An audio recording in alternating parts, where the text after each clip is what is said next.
Hello दोस्तों, welcome to my education YouTube channel. तो दोस्तों, आज एक और नए वीडियो में मैं आपके सामने उपस्थित हुआ हूं और आज का जो टॉपिक है बहुत ही इम्पोर्टेंट है। अगर आप 10वीं बोर्ड की तैयारी कर रहे हैं तो आपके लिए जो वीडियो है बहुत ही उपयोगी सिद्ध होगी। तो आज हम 10वीं क्लास का साइंस का जो बायोलॉजी है उसका फर्स्ट चैप्टर जो है आज हम जानेंगे। जैसा कि आप बोर्ड पे देख सकते हैं, फर्स्ट चैप्टर का नाम जैसे दिया गया है जैव प्रक्रम, जिसको कहते हैं लाइफ प्रोसेस कहते हैं। बहुत ही मजेदार चैप्टर है, तो चलिए इसे समझते हैं। और हाँ, ये जो टॉपिक है ना केवल 10वीं बोर्ड के लिए है बल्कि कॉम्पिटिटिव एग्जाम में जो भी ऑब्जेक्टिव क्वेश्चन पूछे जाते हैं वो भी उसमें ये उपयोगी सिद्ध होगा। तो चलिए शुरू करते हैं। तो जैसा कि हेडिंग से आप समझ गए हैं, लिखा हुआ है यहाँ पर जैव प्रक्रम लिखा हुआ है, लाइफ प्रोसेस। ये बहुत ही इंपॉर्टेंट टॉपिक है। तो लाइफ प्रोसेस होता क्या है, तो सबसे पहले थोड़ी सी जानकारी लेते हैं। बायोलॉजी जो शब्द है, जीव विज्ञान जिसको कहते हैं, वो किसे कहते हैं, आखिर इसकी जरूरत हमें क्यों पड़ती है और ये कितने टाइप के होते हैं। तो दोस्तों, बात अगर की जाए बायोलॉजी शब्द की, तो इसका मतलब होता है, जैसे कि हिंदी में इसका मीनिंग क्या होता है, जीव विज्ञान होता है। जीव विज्ञान मतलब जीवों का विज्ञान, यानी जितने भी जीवित प्राणी हैं संसार में, जितने भी जीवित प्राणी हैं उनके बारे में हम जो है कुछ साइंटिफिक मेथड से उसके बारे में हम जानकारी प्राप्त करते हैं, उसके बारे में अध्ययन करते हैं, ठीक है ना। तो ये सारी चीजें जो है बायोलॉजी के अंतर्गत आती है। मतलब कि जैसे कि बोलते हैं कि जीव विज्ञान की वह शाखा जिसके अंतर्गत जो सजीव प्राणी है उसके आंतरिक एवं बाहरी अंगों के बारे में अध्ययन करते हैं, ऐसी शाखा क्या कहलाती है, जीव विज्ञान कहलाती है। तो ये जो टॉपिक है वो बायोलॉजी के अंतर्गत आता है। और अगर इसकी बात करें, फादर ऑफ बायोलॉजी आपसे पूछ ले कभी, चाहे कोई भी पूछ सकता है आपसे, तो बताइएगा अरस्तु। यानी जीव विज्ञान का पिता किसे कहा जाता है, तो अरस्तु को कहा जाता है। और जीव विज्ञान जो है इसको कितने भागों में बांटा गया है या फिर इसकी कितनी शाखाएं होती है, तो आप बोलिएगा 2 शाखाएं होती है। एक होता है जंतु विज्ञान जिसको जूलॉजी कहते हैं, और एक होता है वनस्पति विज्ञान जिसको बॉटनी कहते हैं। तो 2 भागों में इसको बांटा गया है। जंतु विज्ञान यानी जानवरों के बारे में, जंतु के बारे में इसमें जानकारी प्राप्त की जाती है, और वनस्पति विज्ञान मतलब इसमें पेड़ पौधों के बारे में, है ना, उसमें अध्ययन किया जाता है। तो ये तो कुछ बेसिक सी जानकारी थी जीव विज्ञान के बारे में। तो अब हम अपने टॉपिक पे आते हैं। जैसे की बोर्ड पे लिखा गया है जैव प्रक्रम, फर्स्ट चैप्टर है जैव प्रक्रम। इसको हम जैविक प्रक्रिया भी बोलेंगे तो कोई अलग नहीं निकलेगा, यहाँ पर अलग अर्थ नहीं निकलेगा, एक ही चीज होता है। यहाँ पर जैव प्रक्रम बोलिए चाहे जैविक प्रक्रिया बोलिए, इसको इंग्लिश में लाइफ प्रोसेस कहते हैं। तो लाइफ प्रोसेस आखिर किस में होता है, संसार में तो बहुत सारे जीव जंतु हैं। हम आंखें खोलते हैं तो हमारे सामने कई सारी चीजें दिखाई देती हैं, जैसे कि ये मान लीजिए मार्कर है ना, हम खुद हो गए, ये मेरे पीछे बोर्ड है, व्हाइट बोर्ड है ना। तो कई सारी चीजें मेरे सामने जो है, हवाएं हैं जिस पर मैं खड़ा हूँ, जो जमीन है, धरती है ना। आसपास देखें ना, पत्थर हो गया, ईंट हो गया, है ना, पेड़ पौधा हो गया, है ना, कई सारे जंतु होते हैं। तो हम अपनी आंखों के सामने कई सारी चीजें देखते हैं। तो इनमें हम 2 चीजें बता सकते हैं, यानी संसार में जो चीजें होती है वो 2 तरीके से या फिर 2 कैटेगरी में से हम बता सकते हैं। एक ऐसे जिसको हम कह सकते हैं सजीव, सजीव कह सकते हैं, और दूसरे को हम निर्जीव कह सकते हैं। सजीव माने लिविंग थिंग, लिविंग कह सकते हैं, और निर्जीव यानी नॉन लिविंग कह सकते हैं। तो संसार में जितनी चीजें आई जाती है, मतलब पाई जाती है ना, पर्वत पठार हो गया, हवा हो गया, मिट्टी हो गई, जल हो गया, पेड़ पौधे हो गए, इंसान हो गए, जानवर हो गए, तो इनको 2 कैटेगरी में बांट सकते हैं, पहला सजीव, दूसरा निर्जीव। तो चलिए इसके बारे में देख लेते हैं कि सजीव और निर्जीव, ये समझ लेंगे तो अपने आप ये समझ में आ जाएगा। सजीव किसे कहेंगे दोस्तों, सजीवों के कुछ खास लक्षण होते हैं, है ना। जैसे कि हम जानते हैं कि आपसे क्वेश्चन पूछ ले कि सजीवों के मुख्य लक्षण बताएं, या फिर आपसे क्वेश्चन पूछ ले कि सजीव और निर्जीव में क्या अंतर होता है, आप उससे बताइए। तो दोस्तों, हम यहाँ पर सजीव के बारे में बता रहे हैं कुछ मुख्य बातें। अगर इसका उल्टा करना है, निर्जीव बताना है, तो इसको उल्टा कर दीजिएगा। जैसे मान लीजिए कि सजीव जो होते हैं, सजीव प्राणी, बहुत कॉमन सी चीज यहाँ पर छोटे क्लास में भी पढ़े होंगे जो सजीव प्राणी होते हैं वो क्या वृद्धि कर सकते हैं, उनमें विकास की क्रिया होती है और उनको काम करने के लिए भोजन की आवश्यकता पड़ती है जिससे हमें ऊर्जा प्राप्त होती है और उनकी सुचारू रूप से बॉडी जो है, शरीर जो है सही तरह से काम कर सके, है ना। इस चीज के लिए जो है उनमें गति देखी जा सकती है, ठीक है। मुख्य रूप से बात करें सजीव में तो उनमें जैविक प्रक्रिया होती है। अब जैविक प्रक्रिया किसे कहते हैं आगे समझेंगे, हम आगे समझेंगे जैविक प्रक्रिया किसे कहते हैं यहाँ पे। तो ये कुछ लक्षण हैं जो आप बता सकते हैं। पहला कि जो सजीव प्राणी होते हैं उनमें जैविक प्रक्रिया होती है। दूसरा, सजीव प्राणी जो है वो वृद्धि कर सकते हैं, विकास कर सकते हैं और उन्हें विकास के लिए, वृद्धि के लिए ऊर्जा की आवश्यकता पड़ती है। और ऊर्जा कहाँ से उन्हें प्राप्त होता है, तो भोजन से प्राप्त होता है। भोजन में उपस्थित विभिन्न जो पोषक तत्व होते हैं जैसे कार्बोहाइड्रेट हो गया, वसा हो गया, प्रोटीन हो गया, है ना, ये सारी चीजें जो हैं हमें मिलती है जिससे हम वृद्धि कर सकते हैं, हमारे शरीर का विकास हो पाता है। तो ये कुछ जो है सजीव के लक्षण हो जाएंगे। वही निर्जीव की बात करेंगे तो इसका ऑपोजिट कर देंगे कि निर्जीव पदार्थ में कोई जैविक प्रक्रिया नहीं होती है, वो वृद्धि नहीं कर सकते। मान लीजिए अगर इस पेन को अगर हम किसी टेबल पर रख देंगे तो ये अपने आप नहीं हिल सकता है या फिर अपने आप वृद्धि नहीं कर सकता है। तो ये जो है इसका मुख्य लक्षण हो सकता है आपको, है ना। तो ये इसके अगर आपको बताना है कौन सी, इसका उल्टा कर दीजिए, जो सजीव ने आपको बताया है उसी का ठीक उल्टा कर दीजिए, आपका आंसर हो जाएगा अगर डिफरेंस पूछा जाएगा तो उसी को लेकर हम चलते हैं यहाँ पे जैव प्रकरण, यानी आखिर कैसे निर्जीवों से हमें अलग बनाता है, सजीव में सजीव की कैटेगरी में हम क्यों आ जाते हैं। तो पहला इसका पॉइंट हो जाएगा जैव प्रकरण, लाइफ प्रोसेस। लाइफ लिखा, लाइफ यानी जिंदगी, जीवन, यानी जीवन का भी प्रोसेस होता है, गजब की बात है।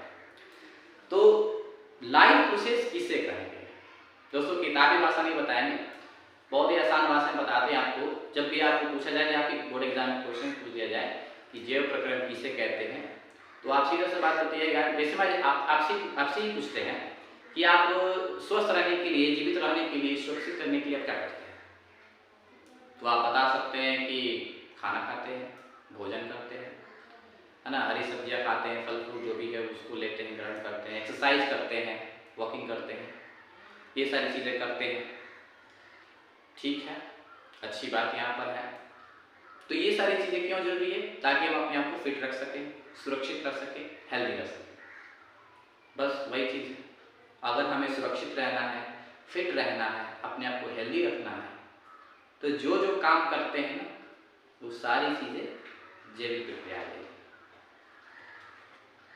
मतलब कि जैव प्रकरण किसे कहते हैं, तो वे सारी क्रियाएं, जितनी भी प्रोसेस होते हैं ना हमारे शरीर के अंदर, चाहे हम जो भी करते हैं, वे समस्त क्रियाएं जिसके द्वारा जो है कोई सजीव प्राणी, चूंकि जैव प्रकरण तो सजीव न हो सकता है, इसलिए वे सारी प्रक्रियाएं जिसके द्वारा कोई सजीव प्राणी अपने आप को जिंदा रख पाता है, जीवित रख पाता है, ठीक है ना, समझ में आ रहा है ना, कि कोई भी सजीव प्राणी जो अपने आप को जीवित रखने के लिए, अपने आप को स्वस्थ रखने के लिए, अपने आप को सुरक्षित रखने के लिए जितनी भी क्रियाएं करता है, उन सब चीजों को हम जैव प्रकरण कहते हैं।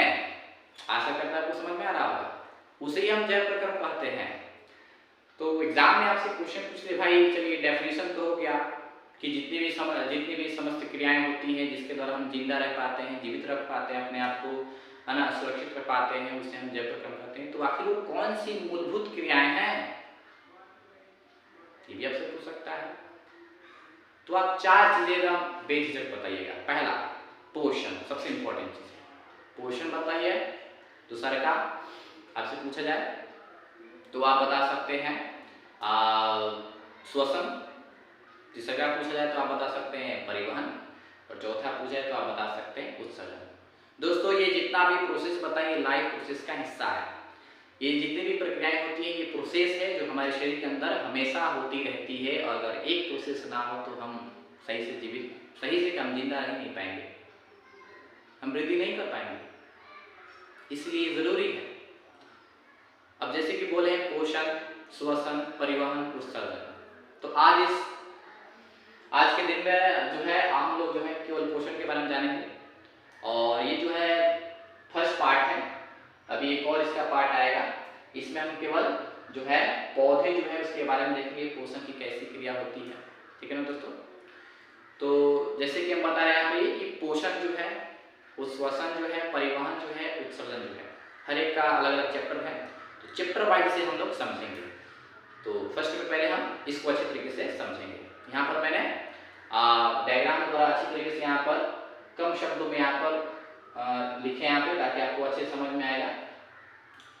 तो सबसे पहले हम जानेंगे पोषण के, जैसे कि आप परिभाषा बोल दी यहाँ पे कि वे समस्त जैविक प्रक्रियाएं जिसके द्वारा कोई सजीव प्राणी अपने आप को जीवित या फिर सुरक्षित रख पाता है, उसे हम जैव प्रकरण कहते हैं, या फिर जैव प्रकरण कहलाता है। यहाँ पर वर्ड आया होगा, यहाँ पे अंडरलाइन किए हैं, जैविक क्रियाएं। दोस्तों ये जैविक क्रिया कौन सी है? यही वाला जो लिखे हैं ना, जैव प्रकरण के हिस्से यही सब है, यही जैविक प्रक्रिया है। क्या है? पोषण है, श्वसन है, परिवहन है, उत्सर्जन है, यही है जैविक प्रक्रिया। और ये सारी क्रिया हमेशा होती रहती है। अगर एक क्रिया ना हो तो हम जीवित नहीं रख पाएंगे अपने को, इसलिए ये सारी चीजें हमें जरूरी है। एक एक्स्ट्रा ऑर्डिनरी में जैसे कि एक और आता है जनन, रिप्रोडक्शन जिसको कहते हैं। तो वो जो है जीवित रहने के लिए तो जरूरी नहीं है, लेकिन हम अपनी संतान की वृद्धि जब करते हैं ना, संतान की वृद्धि के लिए अपने जैसे संतान की उत्पत्ति करते हैं, तो वो हमारी इच्छा के ऊपर होता है। हालांकि जिंदा जीवित रहना इसका उससे कोई लेना नहीं, लेकिन हाँ अगर हम अपनी संतान की उत्पत्ति करते हैं यहाँ पे, तो वो जनित क्रिया आवश्यक होती है। तो उसको यहाँ पर हम नहीं लिखे हैं, लेकिन इंपॉर्टेंट ये चीज यहाँ पर आप इसे याद रखिएगा। तो चलिए इसे डिटेल में समझते हैं। फर्स्ट पार्ट में आपके पोषण के बारे में अलग अलग वीडियो आएगी, जिसमें श्वसन, परिवहन और उत्सर्जन के बारे में आपको बताया जाएगा। तो फर्स्ट में हम लोग देखेंगे पोषण के बारे में। तो दोस्तों यहाँ पे लिखा है पोषण। तो फर्स्ट पार्ट में जैसे कि मान लेते हैं कि पोषण के बारे में, न्यूट्रिशन के बारे में आपसे पूछा जाए तो आप क्या बताइएगा? दोस्तों यहाँ पर हम शॉर्ट में लिखे हैं, बहुत ही आसान भाषा में लिखे हैं, और आप इसे अच्छे से समझिए। जैसे कि यहाँ लिखे हैं कि पोषण, यहाँ पे आवश्यकता, यानी पोषण की जरूरत क्यों पड़ती है हमें, आखिर हमें उसकी आवश्यकता क्यों है, क्यों जरूरी है हमारे लिए। दोस्तों यहाँ पे लिखे हैं 4 पॉइंट। पहला क्वेश्चन पूछते एग्जाम में कि हमें पोषण की आवश्यकता क्यों होती है, और इस बार के 10th बोर्ड में 2023 में जो है मैट्रिक का जो एग्जाम हुआ है, ये क्वेश्चन पूछा था। ठीक है ना। तो अगर पूछा जाए कि पोषण की हमें आवश्यकता क्यों होती है, क्यों जरूरी है, तो आप बता सकते हैं इस प्रकार से कि जैविक प्रक्रियाओं के संचालन के लिए। अगर पोषण हम ना लें तो अन्य जो जैविक प्रक्रिया है ना, वो नहीं हो पाएंगे। दोस्तों जितनी भी जैविक प्रक्रिया है वो एक दूसरे से जुड़ी हुई है। किसी का तार काट देंगे तो नहीं काम हो पाएगा, इसलिए सारी जैविक प्रक्रियाएं होना जरूरी है। तो सबसे पहले तो इसका आवश्यकता हो जाएगा कि जैविक प्रक्रियाओं के लिए हमें पोषण की जरूरत पड़ती है। जैसे दोस्तों जानते हैं ना, जैसे मान आपको खाना बनाना है, तो खाना बनाने के लिए सारा मटेरियल हम ला लिए, और जब आगे नहीं लगाएंगे तो खाना क्या बनाएंगे।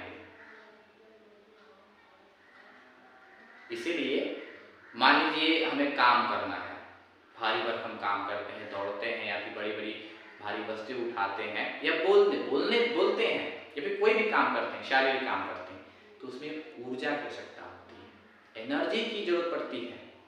तो वो एनर्जी कहाँ से आएगी? जब हम पोषण, अपने अंदर पोषण होगा तब ना, भोजन करेंगे तब ना।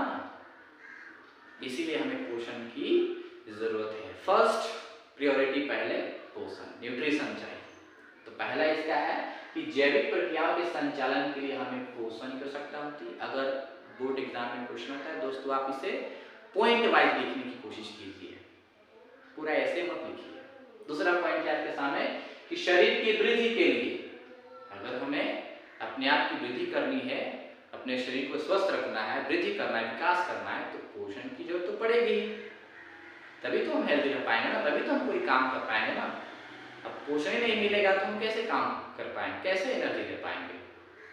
जैसे कि मान लीजिए हम अभी बोल रहे हैं, अभी एनर्जी डाउन हो जाएगा तो नहीं बोल पाएंगे, एकदम धीमा धीमा आवाज आएगा।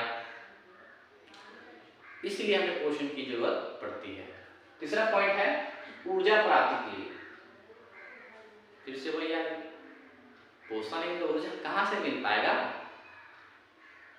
चौथा है कोशिकाओं की मरम्मत के लिए। मान लीजिए हमें कभी चोट लग जाता है, कहीं गिर जाते हैं या फिर कहीं हाथ घिस जाता है, चाहे कहीं रगड़ खा जाता है, मैं शरीर का कोई हिस्सा जो है, मान लीजिए इस दीवार पे में हम अगर हाथ रगड़ते हैं तो यहाँ छिल जाएगा, ब्लड निकलने लगेगा। या फिर जैसे मैंने कि कभी भारी भरकम अगर मान चोट लग जाए तो घाव बन जाता है। तो उस घाव को भरना है तो फिर वो कैसे भरेगा, कैसे ठीक होता है। आप बोलिएगा दवा खाते हैं तो ठीक हो जाता है, ठीक है दवा खाते हैं तो ठीक हो जाता है, लेकिन उस चीज को ठीक करने के लिए हमें न्यूट्रिशन चाहिए। बिना न्यूट्रिशन का वो काम नहीं हो पाएगा। देखते हैं ना, कभी चोट लगता है तो गहरा हो जाता है, फिर हम दवा खाते हैं, सही से हमारा देखभाल होता है तो अच्छे जाते हैं, वहाँ घाव भर जाता है। घाव भरने का कारण क्या हुआ, हमें सही तरीके से पोषण मिला है।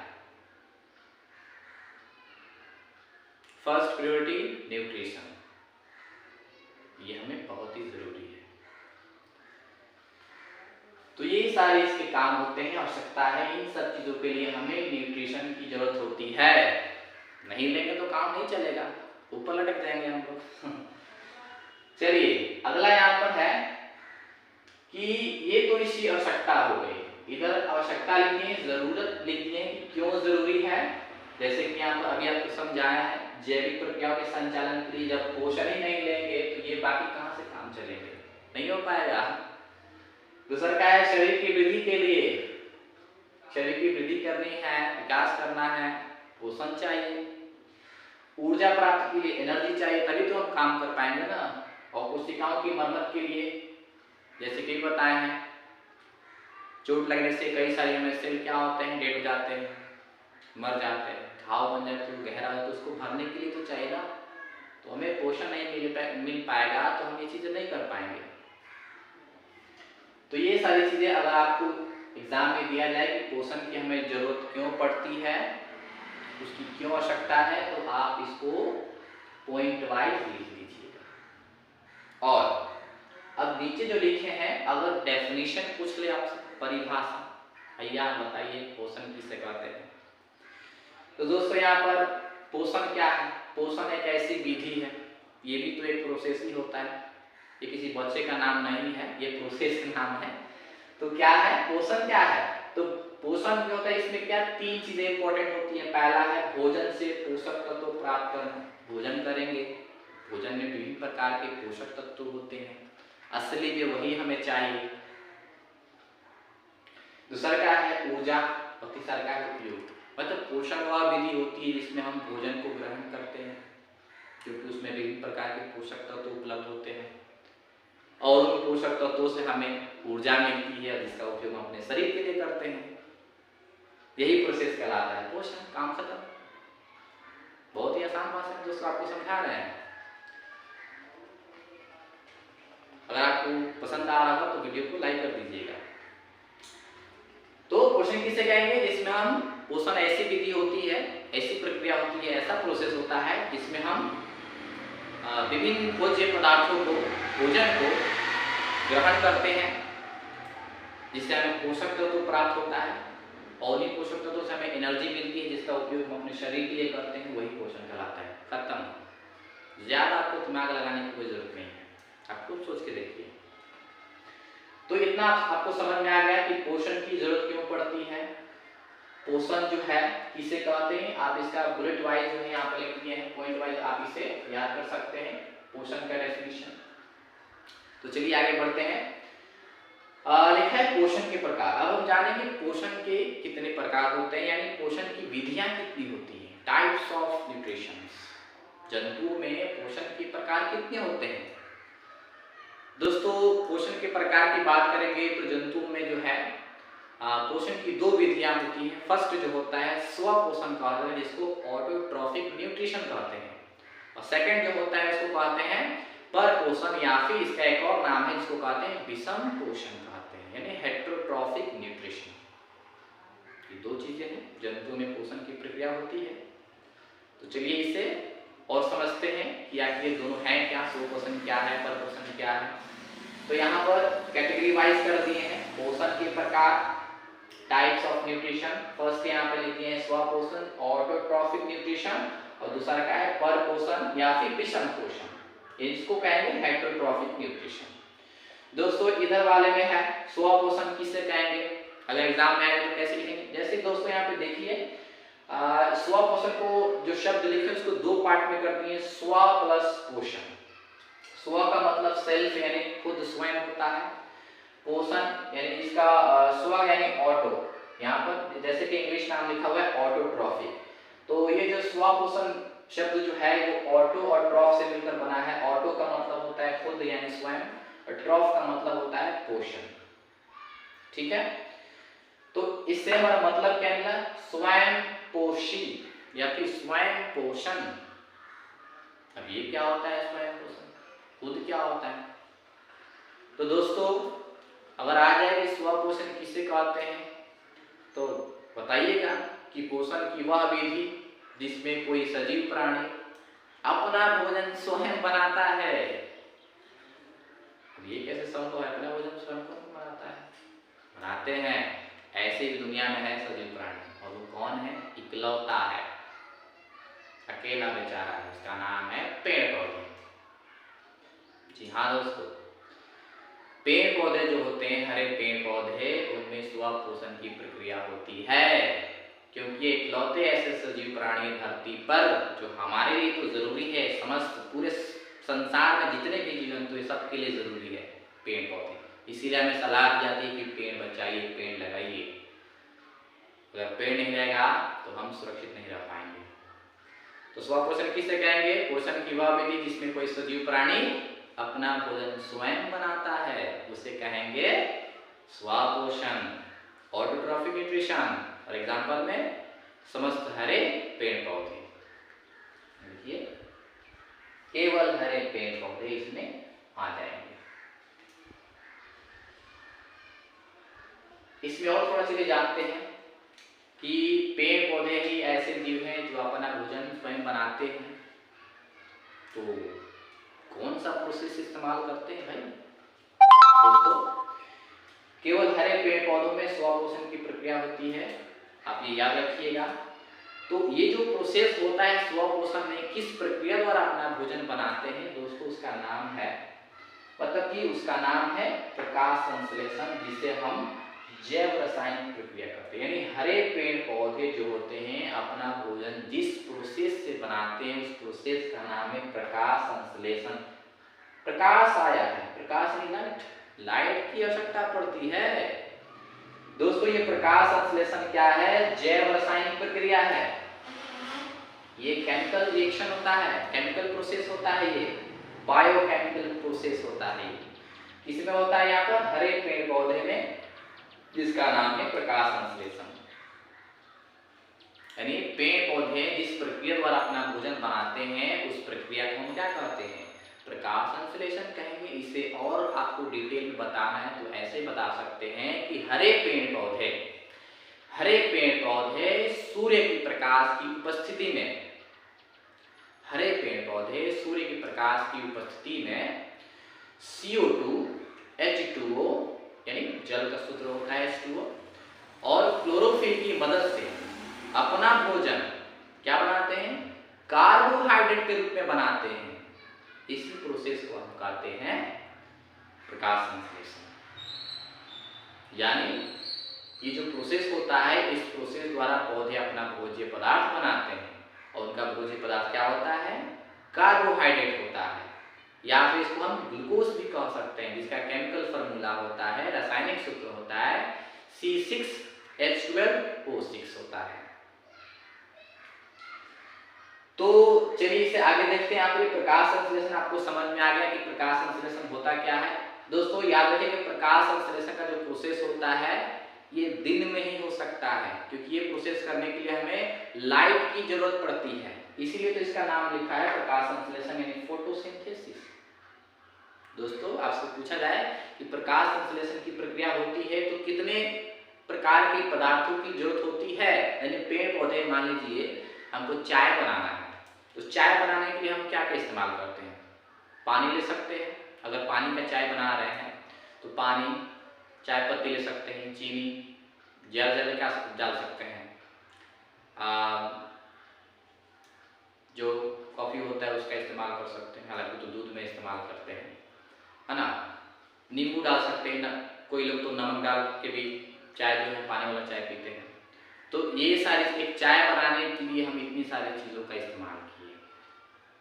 वैसे ही पेड़ पौधे अपना कार्बोहाइड्रेट भोजन बनाने के लिए क्या लेते हैं, कौन कौन सी चीज़ें लेते हैं दोस्तों बताइएगा। 4 चीज़ें जो हैं प्रकाश संश्लेषण के लिए ज़रूरी है दोस्तों, यहाँ पे लिखी है।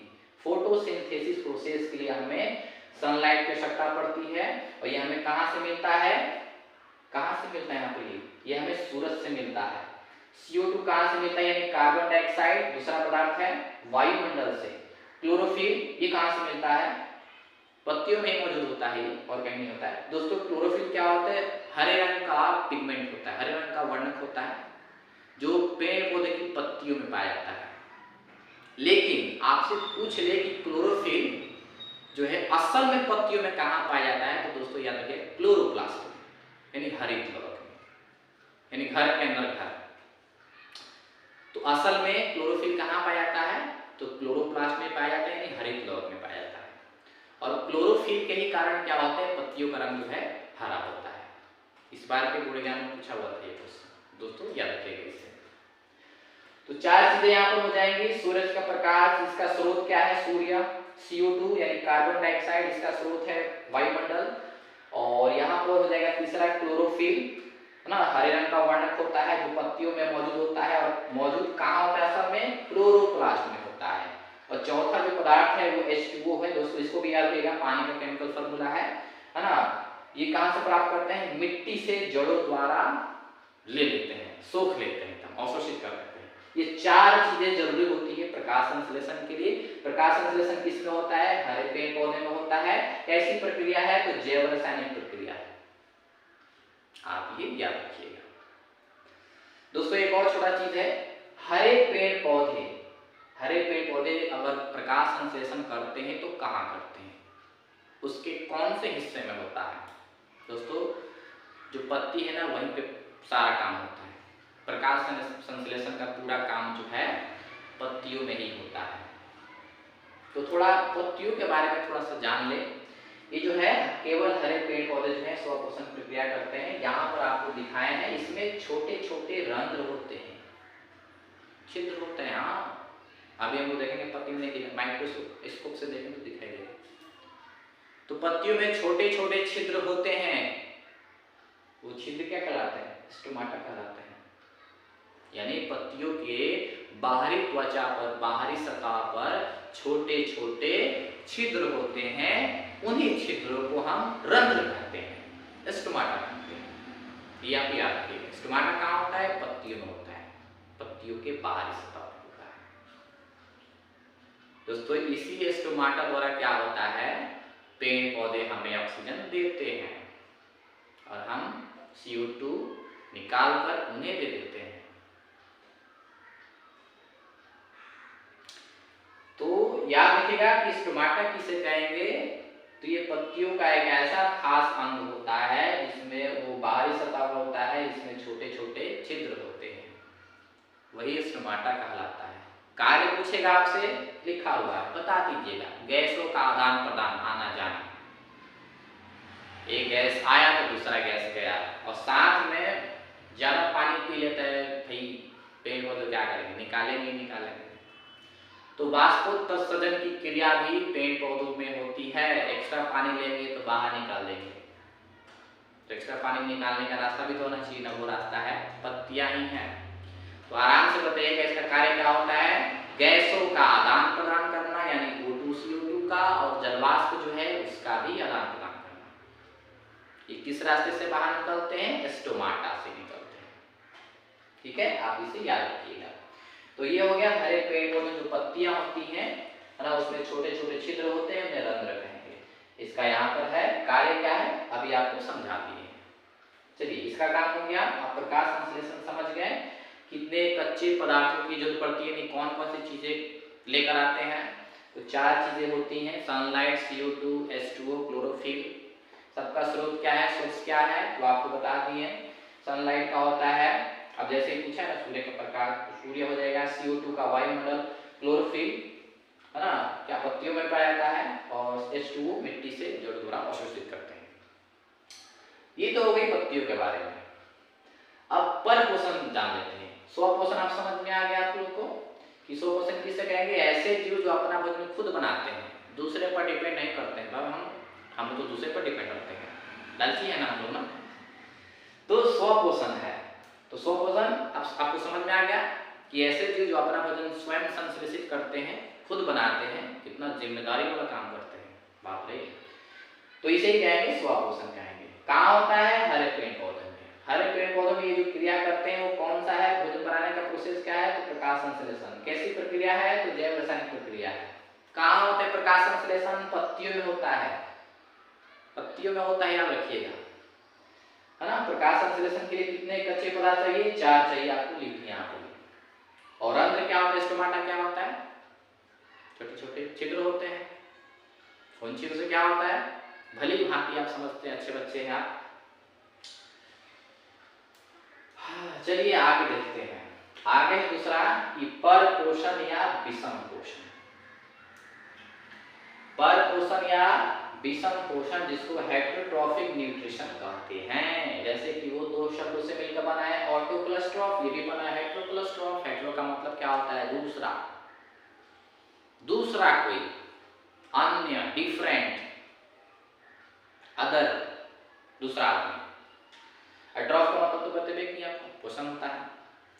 अन्य का मतलब पर, दिख रहा है ना अपना, पर पोषण, पर का मतलब अन्य, दूसरा कोई, पोषण यानी न्यूट्रिशन यहाँ होता है। अब ये किस में होता है, दुनिया के सभी जीव जंतुओं को ला देंगे, एक चीज को छोड़ देंगे, उसको नहीं बुलाएंगे, इसको हरे पेड़ पौधों को नहीं बुलाएंगे, बाकी सबको दावत पे बुलाएंगे। कहने का मतलब है कि हरे पेड़ पौधों को छोड़ देंगे, बाकी जितने जीव जंतु हैं सबको बुला लेंगे, इसके अंतर्गत आ जाएगा,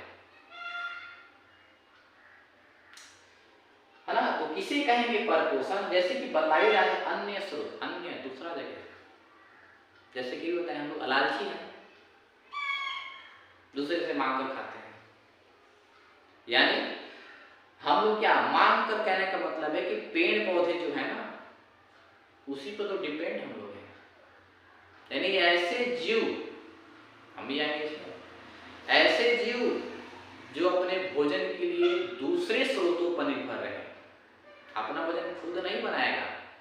आप समझ रहे हो कि हम लोग खाना खुद ही बनाते हैं, दाल चावल सब्जी, ठीक है, दाल कहाँ से आया, सब्जी में जो आलू लाए हैं, धनिया लाए, टमाटर कहाँ से लाए हैं, खुद तो नहीं बनाया है, तो उपजाए है ना, उपजाए तो पौधे से ना निकला हुआ है, तब पौधे से ना हमें मिला है ना। रोटी खा रहे, रोटी गेहूं से, गेहूं क्या खुद थोड़ी मशीन में बनानी है, नहीं ना, गेहूं तो उपजा हुआ है, पौधे से मिला हुआ है, तो सीधा सीधा हम लोग उसी पर डिपेंडेंट है, समझ गए। ऐसे जीव जो अपने पोषण के लिए दूसरे जीवों पर निर्भर रहते हैं उसे हम पर पोषण कहते हैं। पेड़ पौधों को नहीं बुलाएंगे, हम लोग हैं ही खाने के लिए, उसको क्यों बुलाएंगे,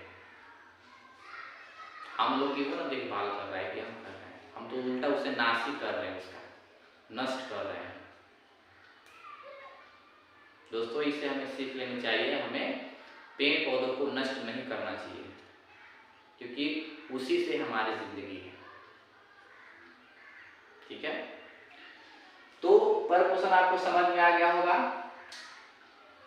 अब जो है ये जो होता है पर पोषण, ये भी 3 टाइप के होते हैं, 3 कैटेगरी हो जाती है।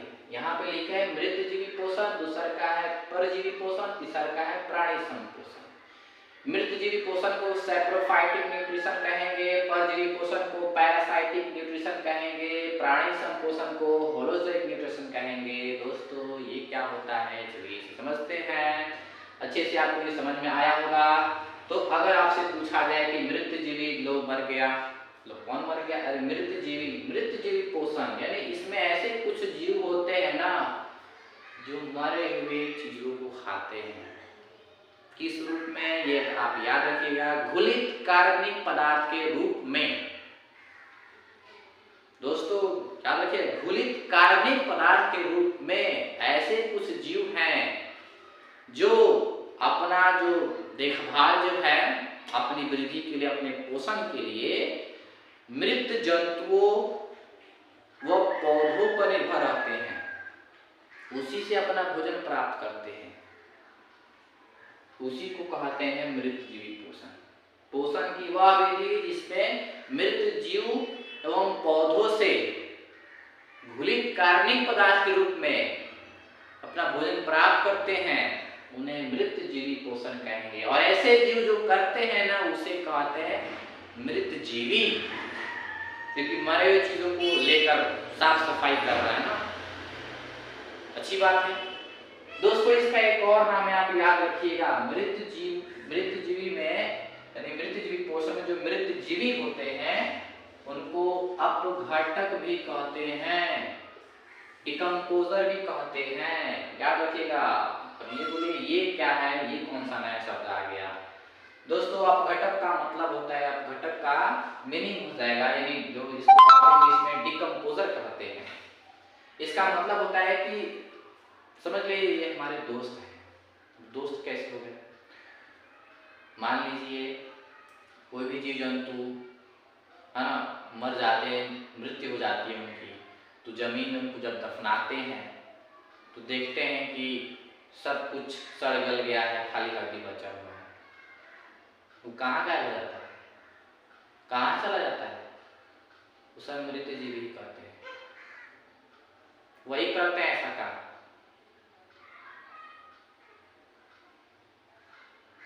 तो जो मृत जीवी है ना वो अपघटक कहलाते हैं, और इनका हमारे पर्यावरण में बहुत बड़ा योगदान है। कैसे? क्योंकि ये हमारे पर्यावरण को साफ रखते हैं, सुरक्षित रखते हैं, बीमारियां नहीं फैलने देते हैं। इसीलिए अपघटक जो है मृत जीवी को कहा जाता है, क्योंकि ये पर्यावरण को सुरक्षित रखते हैं। ठीक है, तो आप इसे समझिए। इसका एग्जाम्पल आपसे पूछा जाएगा, यहाँ पे लिखे हैं कि मृत जंतुओं पौधों के अवशेष तरल रूप में जो घुलित कार्बनिक पदार्थ है ना उस रूप में प्राप्त करते हैं, वो मृत जीवी पोषण कहलाते हैं। और ऐसे भी मृत जीवी कहलाएंगे। दूसरा का नाम तो है ही इसका, दूसरे का नाम लेकर घूम रहा है अपघटक। एग्जाम्पल आपसे पूछा जाएगा, बताइएगा। कवक हो जाएगा, बैक्टीरिया हो जाएंगे, है ना, प्रोटोजोआ जो है, ये सारी चीजें मृत जीवी के अंतर्गत आ जाएंगे। आशा करते हैं आपको समझ में आ गया होगा। दूसरा चलते हैं परजीवी पोषण, पैरासाइटिक न्यूट्रिशन जिसको कहते हैं। परजीवी पर दूसरा अन्य क्या लिखे हैं, अन्य किसी प्राणी के संपर्क, और ये संपर्क कैसा रहना चाहिए, अस्थाई या अस्थाई। कुछ ऐसे जीव हैं जो अपना भोजन जो है दूसरे जीवों के संपर्क में रखकर, और वो कैसा संपर्क, या तो वो परमानेंटली रहेंगे या फिर टेम्पररी रहेंगे, इस प्रकार से रहकर अपना भोजन प्राप्त करते हैं, उसे परजीवी पोषण कहेंगे। ठीक है ना दोस्तों। खुजली हो रहा है सर में, लगता है जुए हो गए।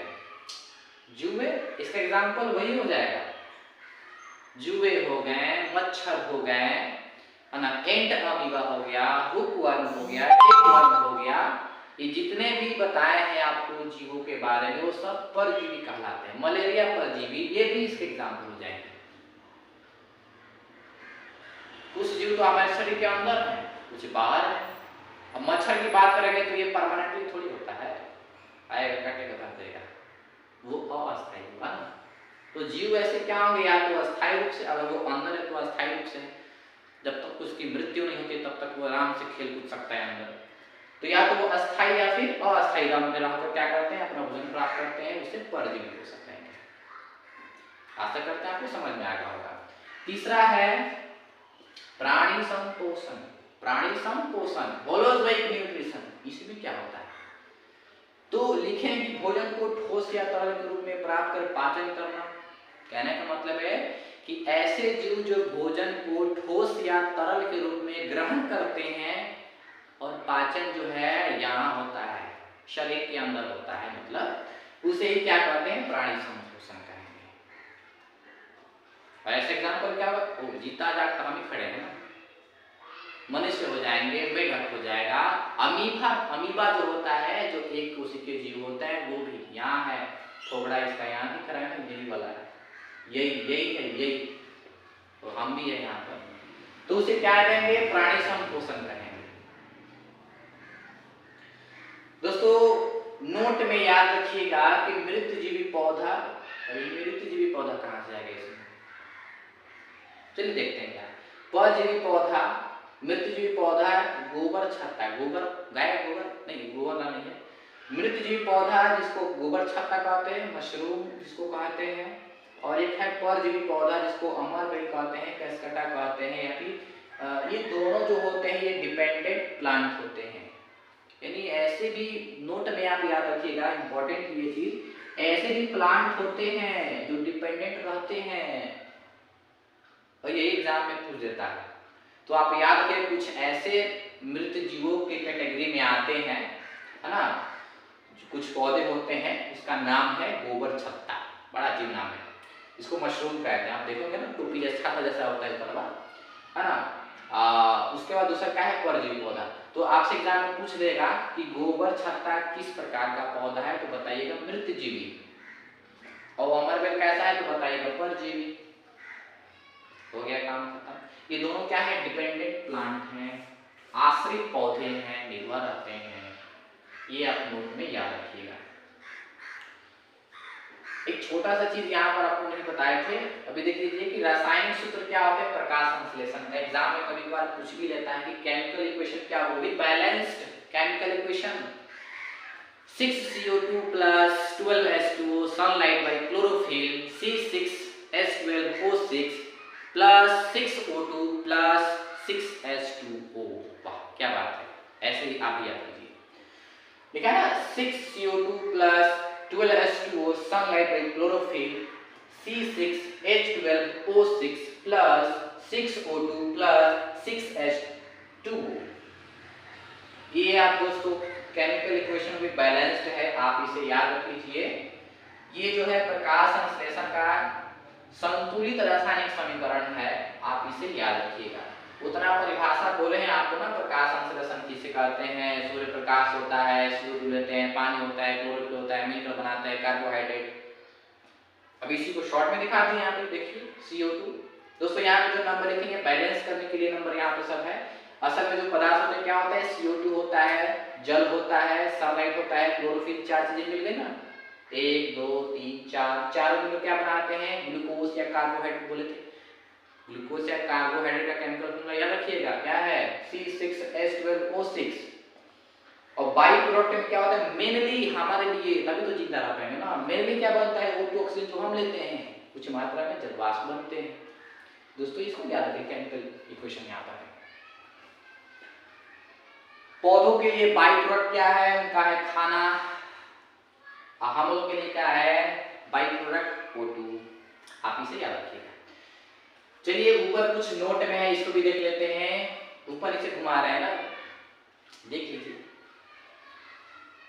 नोट ये है कि पत्तियों में रंध्रों का खुलना और बंद होना द्वार कोशिकाएं नियंत्रित करती हैं। दोस्तों बहुत ही इंपॉर्टेंट है ये एग्जाम के पॉइंट ऑफ व्यू से। अब ऐसा तो नहीं है कि जो पत्तियां होती हैं उसमें जो स्टोमाटा, ये छोटे छोटे छिद्र होते हैं, वो हमेशा मुंह बाके खुला रखेंगे, नहीं, ऐसा नहीं होता है। खुलना बंद होना, खुलना बंद होना, ये कौन कंट्रोल करता है, याद रखेंगे, द्वार कोशिकाएं। दोस्तों जब प्रेशर पड़ता है तो अपने आप वो द्वार खुल जाता है, प्रेशर कम पड़ेगा अपने आप बंद हो जाएगा। तो ये खास तरह के सेल होते हैं पौधों की पत्तियों में, उसको कहते हैं द्वार कोशिकाएं, यही कंट्रोल करते हैं रंध्रों का खुलना बंद होना, आप इसे याद रखिएगा। दूसरा नोट है कि लाल रंग में प्रकाश संश्लेषण प्रक्रिया तीव्रता, यानी लाल रंग में याद रखिएगा, प्रकाश संश्लेषण गुस्सा कब हो जाता, नहीं, प्रकाश संश्लेषण तेज कब हो जाता है, हल्दी हल्दी मतलब जल्दी जल्दी, है ना, तो कब जाता है, तो लाल रंग में हो जाता है। लाल रंग में जो है प्रकाश संश्लेषण की प्रक्रिया हाई स्पीड हो जाता है। अगला है कि क्लोरोफिल या पर्णहरित के कारण पत्तियों का रंग हरा होना, अभी तो जस्ट बताया था ना, हरा रंग क्यों होता है, क्लोरोफिल के कारण, पर्णहरित के कारण होता है। क्लोरोफिल को ही पर्णहरित कहते हैं।